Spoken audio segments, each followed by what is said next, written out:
Hi friends, welcome back to Mazhathulli creations. ഈ channel നിങ്ങൾ ആദ്യമായിട്ടാണ് കാണുന്നതെങ്കിൽ സബ്സ്ക്രൈബ് ചെയ്യാൻ മറക്കല്ലേ. ഇന്നാണ് അമ്മ മകൾക്ക് വേണ്ടി ഒരുക്കിയ ആ ഒരു പരിപാടി. മകൾ കലാകാരിയാണെന്ന് ലോകം മുഴുവനും അംഗീകരിക്കാനുള്ള ഒരു അവസരം കൂടിയാണ് ഇത്. ആനന്ദോത്സവത്തിൻ്റെ ഹൈലൈറ്റ് ഇന്ന് രാധികയുടെ നൃത്തമാണ്. ഇന്ന് വരുന്നവർക്ക് അമ്മ കൊടുക്കുന്ന വിരുന്നാണ് എന്ന് ശ്യാമ രാധികയോട് പറയുന്നു.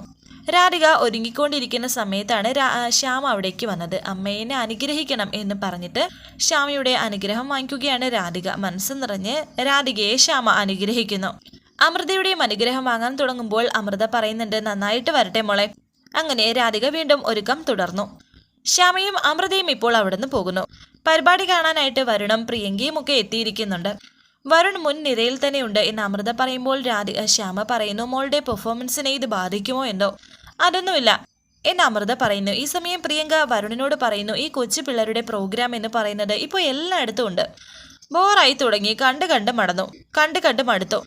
അവിടേക്ക് പ്രിയങ്കയുടെ ആ ഒരു ഡയറക്ടറും എത്തുന്നുണ്ട്. പ്രിയങ്ക ഡയറക്ടറെ കാണുന്നു. ഇന്ദ്രജിത്ത് സാറുണ്ടല്ലോ, പറഞ്ഞിരുന്നോ വരുണിനോട് എന്ന് പ്രിയങ്ക ചോദിച്ചു. വരുൺ കണ്ടിട്ടും മൈൻഡ് പോലും ചെയ്യാതെ അവിടെ ഇരിക്കുകയാണ് വരുൺ. അവരുടെ അരികിലേക്ക് ഇന്ദ്രജിത്ത് വന്നു. എൻ്റെ എല്ലാ പടത്തിലും ശ്യാമ മേഡം പാടിയിട്ടുണ്ട്, അപ്പോൾ എങ്ങനെ ക്ഷണം നിരസിക്കും എന്നൊക്കെ ഇന്ദ്രജിത്ത്. ആദ്യമായി രാധാകൃഷ്ണ നൃത്തമാണ് എന്നൊക്കെ അദ്ദേഹം പറയുന്നുണ്ട്. അത് കാണാൻ കാത്തിരിക്കുകയാണ് വരുൺ. അങ്ങനെ രാധികയുടെ നൃത്തം തുടങ്ങിക്കഴിഞ്ഞു. രാധികയുടെയും കുട്ടികളുടെയും വളരെ മനോഹരമായിട്ടാണ് രാധിക നൃത്തം ചെയ്യുന്നത്. ഒരു താല്പര്യമില്ലാതെയും പുച്ഛത്തോടെയും ഒക്കെയാണ് പ്രിയങ്ക അത് കണ്ടിരിക്കുന്നത്. ശ്യാമയും വളരെ സന്തോഷത്തോടെ കണ്ടിരിക്കുന്നു. വരുൺ ഇങ്ങനെ ആലോചിക്കുകയാണ് രാധികയുടെ കൂടെ നൃത്തം ചെയ്യുന്നതായിട്ട്. സ്റ്റേജിൽ വരുൺ എത്തിയിരിക്കുന്നു. അതിനിടയിൽ രാധിക എടുത്ത് പൊക്കി ഇങ്ങനെ നടക്കുന്നതായിട്ടും വരുൺ കാണുന്നുണ്ട്. പിന്നെ രാധിക വരുണിന്റെ കഴുത്തിൽ തുളസിമാല ഇടുന്നതായിട്ടും വരുൺ രാധികയുടെ കഴുത്തിലും തുളസിമാല ഇടുന്നതായിട്ടും ഒക്കെ വരുൺ സ്വപ്നം കാണുന്നു. നൃത്തം കഴിഞ്ഞിരിക്കുന്നു. എല്ലാവരും വളരെ സന്തോഷത്തോടെ കൈയടിക്കുന്നുണ്ട്. അതൊട്ടും താല്പര്യമില്ലാതെ പ്രിയങ്ക കാണുന്നു. ശേഷം കുറച്ച് മാറി രാധിക കുട്ടികളോട് സംസാരിച്ച് നിൽക്കുന്നത് ശ്യാമ കാണുന്നു.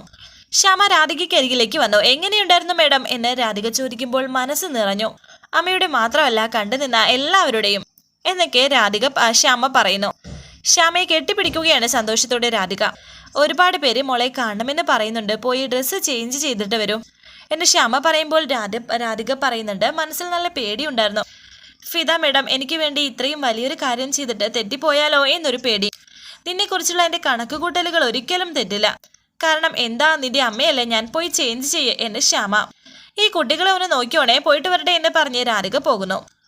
ശ്യാമ കുട്ടികളോട് സംസാരിച്ച് നിൽക്കുന്ന സമയം രാധിക പെട്ടെന്ന് ഡ്രസ്സ് മാറാനായി പോവുകയായിരുന്നു. പെട്ടെന്ന് വരുൺ രാധികയുടെ അരികിലേക്ക് വന്ന് ഏയ് എന്ന് പറഞ്ഞ് രാധികയെ ഇങ്ങനെ ചേർത്ത് പിടിക്കുന്നു. ഒരു കൺഗ്രാറ്റ്സ്, അതിഗംഭീരമായിരുന്നു. എൻ്റെ തൊട്ടടുത്ത ഡയറക്ടർ ഇന്ദ്രജിത്ത് മേനോൻ ഉണ്ടായിരുന്നു. ഇതുപോലെ ഒരു പെർഫോമൻസ് ഈ അടുത്തിടയ്ക്ക് കണ്ടിട്ടില്ല എന്നൊക്കെയാണ് പറഞ്ഞത്. എനിക്ക് ഡ്രസ്സ് ചേഞ്ച് ചെയ്യണം, മാറ് എന്ന് രാധിക പറയുമ്പോൾ വരുൺ പറയുന്നുണ്ട്, പൊയ്ക്കോ. ഇന്ന് താൻ ആടിയത് നമ്മുടെ പ്രണയമാണ്. താൻ എൻ്റെ മുന്നിൽ വന്ന് നൃത്തം ചെയ്തപ്പോൾ എന്നോട് എന്താ പറഞ്ഞെന്ന് അറിയാമോ? കൃഷ്ണന് രാധയെ പോലെ വരുണിന് രാധികയേ ഉള്ളൂ. വിട്, എനിക്ക് പോകണം എന്ന് രാധിക. മനസ്സിലെ പ്രണയം അത് എനിക്ക് വേണം എന്ന് വരുൺ. വിട് എന്ന് പറഞ്ഞ് രാധിക അവിടെ നിന്നും പോകുന്നുണ്ട്. ഒരു പുഞ്ചിരിയുമായി നിൽക്കുകയാണ് വരുൺ. ആ സമയത്താണ് രാധിക ഡ്രസ്സ് മാറി വന്നപ്പോൾ അവിടെ ഒരു കുട്ടിയിരുന്ന് കരയുന്നതായിട്ടാണ് കാണുന്നത്. രാധിക ആ കുട്ടിയുടെ അരികിലേക്ക് പോകുന്നു. ഇത് ഇന്ദ്രജിത്ത് അതിലേക്കൂടെ വരുമ്പോൾ കാണുന്നുണ്ട്. ഞാൻ തെറ്റിച്ചില്ലേ, ഞാൻ കാരണം ടീച്ചറിന് ചീത്തപ്പേരായില്ലേ എന്നൊക്കെയാണ് കുട്ടി പറയുന്നത്. എന്ന് ആര് പറഞ്ഞു എന്ന് രാധിക. എനിക്കറിയാം ടീച്ചർ എന്തോരം ബുദ്ധിമുട്ടിയാണ് ഞങ്ങളെ പഠിപ്പിച്ചത്, എത്ര പ്രാവശ്യം പറഞ്ഞു തന്നു, എന്നിട്ടും ഞാൻ തെറ്റിച്ചില്ല എന്നൊക്കെ കുട്ടി കരഞ്ഞുകൊണ്ട് പറയുന്നു. അയ്യോടാ, ഇതിനൊക്കെ കരയാൻ പാടുണ്ടോ? അവിടെ സ്റ്റേജിന്റെ ബാക്കിൽ നിന്ന ആൾക്കാരൊക്കെ ടീച്ചറിന്റെ ഏറ്റവും കൂടുതൽ ഇഷ്ടപ്പെട്ട കുട്ടി ആരാണെന്ന് ചോദിച്ചപ്പോൾ ടീച്ചർ പറഞ്ഞത് ഉണ്ണിമായുടെ പേരാണ്. ഡാൻസിനെ പറ്റി പറയുന്നവരൊക്കെ ഉണ്ണിമായോട് പ്രത്യേകം ചോദിച്ചു. അതിലൊരാൾ എന്താണ് ചോദിച്ചത് എന്നറിയാമോ? ആ കുട്ടി പ്രത്യേകിച്ച് എൻ്റെ അനിയത്തി കുട്ടിയാണോ, രണ്ടുപേരും ഒരുപോലെയാണ് ഡാൻസ് ചെയ്യുന്നത്, അങ്ങനെയൊക്കെ പറഞ്ഞു. അങ്ങനെ ചോദിച്ചോ എന്ന് ആ കുട്ടിയും പറയുന്നുണ്ട്. ചോദിച്ചു, എൻ്റെ ഉണ്ണിമായ കുട്ടിയാണ് സത്യം. ഇനി കരഞ്ഞാൽ ടീച്ചർ പിണങ്ങും. എന്ത് രസമായിരുന്നു നമ്മുടെ പ്രോഗ്രാം എന്ന് എല്ലാവരും പറയുന്നത് അറിയോ? ടീച്ചർ സ്റ്റേജിൽ കളിച്ചുകൊണ്ടിരുന്നപ്പോൾ ആരെ നോക്കിക്കൊണ്ടിരുന്നത്? ഉണ്ണിമായെ. അത്രയ്ക്ക് ഇഷ്ടമല്ല എൻ്റെ മോളെ ടീച്ചർക്ക്, അത്രയ്ക്ക് രസമായിട്ടാണ് മോള് കളിച്ചത്. അവർക്ക് ആർക്കും കൊടുക്കാത്ത സമ്മാനം എൻ്റെ മോൾക്ക് ടീച്ചർ തരട്ടെ എന്നൊക്കെ പറഞ്ഞ് രാധിക ആ കുട്ടിക്ക് ഒരു ചുംബനം കൊടുക്കുന്നുണ്ട്. ഇപ്പോൾ ആ കുട്ടിയുടെ വിഷമവും മാറി. ഇത് ഇന്ദ്രജിത്ത് ഇങ്ങനെ കണ്ട് സന്തോഷത്തോടെ നിൽക്കുന്നുണ്ട്. ഇത്രയേ ഉള്ളൂ, ഇനി നമുക്ക് അവരുടെ അടുത്തേക്ക് പോകാമെന്ന് പറഞ്ഞ് രാധികയും കുട്ടിയും അവിടെ നിന്ന് പോകുന്നു. ശ്യാമയും അമൃതയും നിൽക്കുന്നുണ്ട്. അവിടേക്ക് രാധിക ആ കുട്ടിയുമായി വരുന്നു. അവിടെ പ്രിയങ്കയും വരുണും നിൽപ്പുണ്ടായിരുന്നു. രാധിക മോള് ഇവിടെ എവിടെയായിരുന്നു എന്ന് അമൃത ചോദിക്കുമ്പോൾ രാധിക പറയുന്നുണ്ട്, ഞാനിവിടെ കുട്ടിയുടെ അടുത്ത് നിൽക്കുമായിരുന്നു. വന്നവരെല്ലാം രാധികയുടെ അടുത്ത് പ്രത്യേക അന്വേഷണം പറയാൻ പറഞ്ഞു. പ്രിയങ്കയോട് എങ്ങനെയുണ്ടായിരുന്നു എന്ന് രാധിക ചോദിക്കുമ്പോൾ പ്രിയങ്ക പറയുന്നുണ്ട്, കുഴപ്പമില്ല. ഇന്ദ്രജിത്ത് അവിടേക്ക് വന്നു. എങ്കിൽ പിന്നെ ഫിദാമയം ഞങ്ങൾ ഇറങ്ങട്ടെ എന്ന് അദ്ദേഹം പറയുന്നുണ്ട്. ശ്യാമ വിളിക്കുമ്പോൾ സാറ് വന്നിരുന്ന കാര്യം ഞാൻ പറയാം എന്ന് ശ്യാമ പറയുന്നുണ്ട്. താൻ എങ്ങോട്ടാ, വീട്ടിലേക്കാണോ അതോ ഹോട്ടലിലേക്കാണോ എന്ന് വരുൺ ഇന്ദ്രജിത്തിനോട് ചോദിച്ചു. ഞങ്ങൾ ഹോട്ടലിലേക്കാണ്, പണത്തിന്റെ കാര്യം നടക്കുകയില്ലേ എന്ന് ഇന്ദ്രജിത്ത് പറയുന്നു. പോകുന്നതിന് മുമ്പ് എനിക്ക് എല്ലാവരോടും കൂടി ഒരു കാര്യം പറയാനുണ്ട്. ഞാൻ പുതിയതായി ചെയ്യാൻ പോകുന്ന ചിത്രത്തിന്റെ പേര് അനൗൺസ് ചെയ്തു, പുനർജന്മം. നാളെ സോഷ്യൽ മീഡിയ വഴി പേര് അനൗൺസ് ചെയ്യും. പുനർജന്മത്തിലെ ഹീറോയിൻ ഡബിൾ റോളാണ്. ഒരു അമ്മമകൾ ബന്ധത്തിന്റെ കഥ. ഒരു പുതിയ നായികയെ ഇൻട്രൊഡ്യൂസ് ചെയ്യാനാണ് ഞാൻ ആഗ്രഹിക്കുന്നത്. അങ്ങനെ ഒരാൾ ഇവിടെ ഉണ്ട് എന്ന് അദ്ദേഹം പറയുമ്പോൾ അത് കേട്ട് പ്രിയങ്ക സന്തോഷത്തോടെ നിൽക്കുന്നുണ്ട്. പ്രിയങ്ക വിചാരിക്കുന്നത് പ്രിയങ്കയാണെന്നാണ്. എവിടെയോ എന്ന് ശ്യാമ ചോദിക്കുന്നു. യെസ്, സത്യത്തിൽ ഈ പ്രോഗ്രാമിന് വരാൻ എനിക്ക് തോന്നിയത് നന്നായി. അതുകൊണ്ടാണ് ഇങ്ങനെ ഒരു കാര്യം ഇവിടെ വെച്ച് അനൗൺസ് ചെയ്യാൻ കഴിയുന്നത്. അപ്പോൾ എൻ്റെ ചിത്രത്തിലേക്ക് ഞാൻ സെലക്ട് ചെയ്തിരിക്കുന്ന നായിക ഈ നിൽക്കുന്ന രാധികയാണ് എന്ന് പറയുമ്പോൾ ഞെട്ടലോടെയാണ് പ്രിയങ്കയും രാധികയും വരുണുമൊക്കെ അത് കേട്ട് നിൽക്കുന്നത്. സന്തോഷത്തോടെ ശ്യാമയും അമൃതയും നിൽക്കുന്നു. നിങ്ങൾ സീരിയസ് ആയിട്ടാണോ സംസാരിക്കുന്നത് എന്ന് ശ്യാമ ചോദിക്കുമ്പോൾ എസ് മാഡം, രാധികയ്ക്ക് എൻ്റെ ക്യാരക്ടർ നന്നായിട്ട് ചേരും. കഴിഞ്ഞ കുറേ നേരമായി ഞാനത് വാച്ച് ചെയ്യുമായിരുന്നു എന്ന് ഇന്ദ്രജിത്ത് പറയുമ്പോൾ അമൃത പറയുന്നു, രാധിക മോളെ പറഞ്ഞത് കേട്ടില്ലേ, എന്ത് വലിയ കാര്യമാണ് നടന്നത്. അങ്ങനെയൊക്കെ അമൃത പറയുമ്പോഴും രാധികയ്ക്ക് അങ്ങോട്ട് വിശ്വസിക്കാൻ കഴിയുന്നില്ല. എന്നിട്ട് മിണ്ടാതെ നിൽക്കുന്നത് എന്തിനാ? ഇന്ദ്രജിത്ത് സാറിന്റെ പടത്തിൽ ഒരു ഹീറോയിൻ ആകുക എന്ന് പറഞ്ഞാൽ അത്ര ചെറിയ കാര്യമാണോ?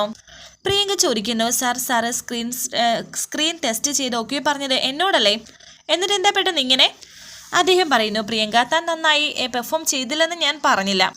എൻ്റെ ഇപ്പോഴത്തെ ക്യാരക്ടറിന് രാധിക സ്യൂട്ടാണ്. ദേഷ്യത്തോടെ പ്രിയങ്ക രാധികയെ നോക്കുന്നുണ്ട്. പ്രിയങ്കയുടെ കാര്യം നമുക്ക് അടുത്ത സിനിമയിൽ നോക്കാം. വരുൺ, നമ്മൾ സിനിമയിൽ പറയുന്ന ഒരു കാര്യമുണ്ട്, കൊണ്ടെത്തിക്കലിലല്ല കണ്ടെത്തിക്കെത്തലിനാണ് കാര്യം. എൻ്റെ ഹീറോയിൻ രാധികയാണ്. So I am interesting. എന്താണ് രാധിക ഒന്നും പറയാത്തത്? രാധികയ്ക്ക് താല്പര്യമുണ്ടോ എന്ന് ചോദിക്കുന്നു. വരുൺ മനസ്സിൽ വിചാരിക്കുന്നു, അയാളിത് സ്വീകരിക്കില്ല, അയാൾക്ക് സിനിമ ചേരില്ല. ഇതേസമയം പ്രിയങ്ക മനസ്സിൽ വിചാരിക്കുന്നുണ്ട്, എവിടെ ചെന്നാലും ചേച്ചിയാണ് എനിക്ക് തടസ്സം. മോളെ ഇന്ദ്രജിത്തിനോട് മറുപടി പറ എന്ന് ശ്യാമ രാധികയോട് പറയുന്നുണ്ട്. എന്നാൽ ഇതേസമയം വരുൺ പറയുന്ന കാര്യമാണ് രാധിക ഓർക്കുന്നത്. അന്ന് നേരത്തെ പറഞ്ഞിരുന്നു പ്രിയങ്ക അഭിനയിക്കാൻ തുടങ്ങുമ്പോൾ പ്രിയങ്കയെ എൻ്റെ ജീവിതത്തിൽ നിന്ന് ഒഴിവാക്കുമെന്ന്. സിനിമയിലെ നായികയായി കഴിഞ്ഞാൽ പിന്നെ അവൾ എൻ്റെ ജീവിതത്തിൽ ഉണ്ടാകില്ല എന്ന് വരുൺ പറഞ്ഞതായിരുന്നു രാധികയോട്. പ്രിയങ്ക എല്ലാവരും ടെൻഷനോടെ നിൽക്കുമ്പോൾ രാധിക അദ്ദേഹത്തോട് പറയുന്നു, എനിക്ക് സമ്മതമാണെന്ന്, ഞാൻ അഭിനയിക്കാമെന്നും രാധിക പറയുന്നു. വരുൺ കണ്ണ് കാണിക്കുന്നുണ്ട് അങ്ങനെ ചെയ്യരുത് എന്ന്. അതുകൊണ്ട് തന്നെ നമ്മളിവിടെ ഇത് ഫിക്സ് ചെയ്യുന്നു, എൻ്റെ പുനർജന്മത്തിലെ രാധികയാണ് ഹീറോ. ഇന്ദ്രജിത്ത് അങ്ങനെ പറയുന്നുണ്ട്. കരഞ്ഞുകൊണ്ട് പ്രിയങ്ക ആറ്റുശ്ശേരി വീട്ടിലേക്ക് വന്നിരിക്കുകയാണ്. അവിടെയുള്ള ഒരു ഗ്ലാസ് എടുത്ത് അവിടെ എറിഞ്ഞു പൊട്ടിക്കുന്നു. മുത്തശ്ശി അവിടേക്ക് വരുന്നു. ഗ്ലാസ് മാത്രമല്ല അവിടെ ഉണ്ടായിരുന്ന മിക്ക സാധനങ്ങളും എറിഞ്ഞു പൊട്ടിക്കുകയാണ് പ്രിയങ്ക. യശോദയും അവിടേക്ക് വന്നു. എല്ലാ സാധനങ്ങളും വലിച്ചെറിയുന്നു. എന്താ നീ കാണിക്കുന്നത്? പ്രിയങ്കയെ കാര്യം എന്താണെന്ന് വെച്ചാൽ പറയേ എന്നൊക്കെ യശോദ ദേഷ്യത്തോടെ ചോദിക്കുമ്പോൾ അതിനേക്കാൾ ദേഷ്യത്തോടെ പ്രിയങ്ക പറയുന്നു, മാറി നിൽക്കുക അങ്ങോട്ട്. ഒരാളും എൻ്റെ അടുത്ത് വരാനും പാടില്ല, ഒന്നും ചോദിക്കാനും പാടില്ല. ഇന്ന് ഞാൻ എല്ലാം തകർക്കും. എന്നെ ഇല്ലാതാക്കിയിട്ട് ആരും ഇവിടെ ആളാവാൻ നോക്കണ്ട. മോളെ കാര്യം എന്താണെന്ന് വെച്ചാൽ പറ. കണിമംഗലത്ത് എന്തെങ്കിലും പ്രശ്നമുണ്ടോ എന്ന് മുത്തശ്ശി ചോദിക്കുന്നു. കണിമംഗലത്ത് ഒരു പ്രശ്നമെല്ലാം ഇവിടെയാണെന്ന് പ്രിയങ്ക. പറയാൻ എന്തെങ്കിലും ഉണ്ടെങ്കിൽ നേരെ ചെവി പറയണം, അല്ലാതെ കുടുംബം ഇല്ലാതാക്കുക അല്ല വേണ്ടത് എന്നെ യശോദ പറയുമ്പോൾ പ്രിയങ്ക പറയുന്നു, എന്ത് കുടുംബം? ആരുടെ കുടുംബം? ഇത് എൻ്റെ കുടുംബം അല്ലമ്മേ. എനിക്ക് ഇവിടുത്തെ ഒരാളുടെ സ്നേഹവും എനിക്ക് വേണ്ട. മോളെ മുത്തശ്ശി വാ, മുത്തശ്ശി ചോദിക്കട്ടെ എന്ന് മുത്തശ്ശി പ്രിയങ്കയോട് പറയുമ്പോൾ പ്രിയങ്ക പറയുന്നുണ്ട്, മുത്തശ്ശി മിണ്ടിപ്പോവരുത്. മുത്തശ്ശിക്ക് എൻ്റെ ഒരു പ്രശ്നങ്ങളും പരിഹരിക്കാൻ പറ്റിയിട്ടില്ല. ഇതുവരെ എല്ലാം ശ്രമിച്ചതാണല്ലോ, എന്നിട്ട് വല്ലതും പറ്റിയോ? വരാനുള്ളത് വരട്ടെ, ഇങ്ങോട്ട് വരട്ടെ. അങ്ങനെ ദേഷ്യത്തോടെ ആ സോഫയിൽ ഇരിക്കുകയാണ് പ്രിയങ്ക, കരഞ്ഞുകൊണ്ട് തന്നെ.